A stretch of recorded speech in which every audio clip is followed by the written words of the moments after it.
Well, folks, the green Nazis are at it again. This time it's in Ethiopia, a poor country with abysmal air quality in its capital of Addis Ababa, and much of the country around the population without access to electricity. So, what exactly has Addis decided to do about these concerns? Nothing. Rather than ensure access to energy for the masses, the regime in Addis Ababa has decided to lay the blame for climate change at the foot of the diplomat community. Now, this is virtue signaling on steroids. Headlines today read Ethiopia bans diplomatic missions from importing fossil fueled cars. Come again? The Ethiopian government has imposed a complete ban on the importation of petrol and diesel vehicles by diplomatic missions and international organizations operating within its borders. This decision was announced this week by the Ministry of Foreign Affairs.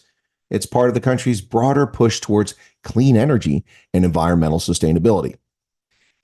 Now, the decision was made in light of the pressing challenges posed by climate change and Ethiopia's commitment to contribute to emission reduction and transition to renewable energy. This, according to a circular shared by the Ministry of Foreign Affairs. Folks, Addis is host to major international organizations with diplomatic accreditation like the African Union, the United Nations Economic Commission in Africa, and the Pan-African Chamber of Commerce. The city also hosts around 100 foreign diplomatic missions. Consequently, Addis has thousands of diplomatically accredited foreign nationals residing in the country. The sheer lunacy of this edict is gobsmacking, to say the least. Ethiopia has a soaring population of 123 million people, only 56% of whom have access to electricity of any sort.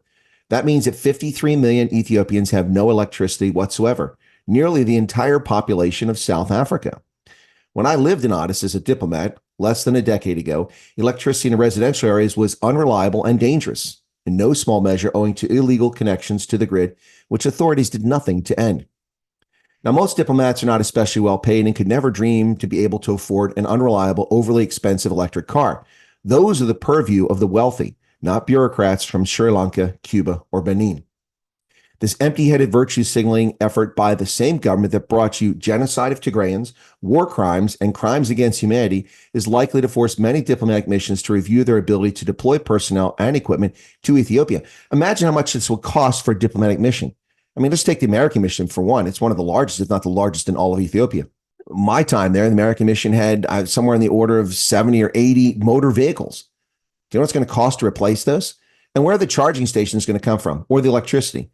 Now, America is better positioned than most diplomatic communities, but that only addresses the official vehicles that the embassy uses, like the car that takes the ambassador around and things like that. But can you imagine an electric car for an armored SUV? That's absolutely insane. The weight of those things would drain those batteries in a heartbeat and leave those diplomats in vulnerable positions, trapped wherever they're traveling. Not to mention, Ethiopia has no network of charging stations. Diplomats leave the capital and travel around the country. Oftentimes, the United States Agency for International Development will travel to the countryside hundreds of miles from the capital in a vehicle to do business out there and deliver services and provide for development. Well, there's nowhere to charge these vehicles. There's no electricity. How are they supposed to get out there? And what about a network of repair stations should people break down? These diplomats' lives will be in jeopardy. Now, for those who remain in Ethiopia, their safety and well-being will seriously be jeopardized. Many will be forced to use dangerous and unreliable public transportation. Waiting on the street exposes a diplomat to harm, to kidnapping, to robbery, to murder. And if you think this is hyperbole, try living in Addis Ababa. Now, the problem with the arrogance on display here is that Ethiopia's edict may very well be in violation of treaty obligations towards foreign diplomats. Specifically, the Vienna Convention on Diplomatic Relations of 1961, which was entered into force on April 24th of 1964. Article 34, a diplomatic agent shall be exempt from all dues and taxes, personal or real, national, regional, or municipal. Now, the edict here is not a tax per se, but in effect, it is exactly that. Individual diplomats assigned to a mission in Ethiopia, no matter what country they work for, now will be forced to come to the country without a motor vehicle, a way to get around. So embassies will have to shuttle their personnel from work and home, back and forth. Few embassies have that resource, and few folks can afford to do this. Only the wealthy, connected Europeans or some Asian countries can pull this off, and maybe Americans. But I'll tell you this, I couldn't afford an electric vehicle when I was there. I was a colonel, and I couldn't afford an electric vehicle. Never mind where I would charge it at. Half the time, I had no electricity in my house. Now, whether or not Ethiopia has violated the Vienna Convention is, however, not the real issue here. A lying government is the issue. Ethiopia started down this idiotic path in 2022 when the Ministry of Finance announced a new duty tariff for vehicles. Petrol and diesel powered vehicles attracted a 200% customs duty, while for electric vehicles, it was just 15%. Now, under the Vienna Convention, that tariff did not and could not apply to accredited diplomats. But then in January 2024, Ethiopia banned the import of non-electric vehicles, the first country worldwide to prohibit internal combustion engine cars completely. Now, the ban was confirmed by January 29th of 2024. The Ministry of Transport and Logistics said they no longer permit fossil fuel vehicles to enter the Ethiopia. Now, excuse was not climate change at that time, but rather because the country couldn't afford to import gasoline or diesel. In 2023, Ethiopia imported fossil fuels valued at almost $6 billion US dollars. Over 50% of that went for fueling vehicles. But the diplomats, not the government of Ethiopia, are paying for the fuel they consume, and their share of that $6 billion is negligible. So why is it an issue? Additionally, propaganda issued by Addis claims that Ethiopia has cheap, plentiful, renewably generated electricity, with about 90% coming from hydropower and the remainder from wind and thermal sources. Really? Then why are nearly half of Ethiopians living in the Middle Ages with zero access to electricity if it's so cheap and plentiful? And if their claim is true, why the need to ban cars? I mean, if the so-called green energy is so attractive and plentiful, people simply gravitate to it on their own, since it's cheap and plentiful. There's no need for governments having a hand. That would be the invisible hand of supply and demand at work, or capitalism, if only there was capitalism in Ethiopia. But what the world is being fed is another example of packaged lies by the political left to impoverish the masses at the altar of the green energy gods. First, it was fuel is too expensive to import, as if one of the fastest growing economies in the world can't manage that. Then it was the cheap, plentiful availability of renewable energy for consumers, only that's a lie too. Now, finally, the truth comes out of Ethiopia. This is all about the religion of climate change, not the cost of importing fuel.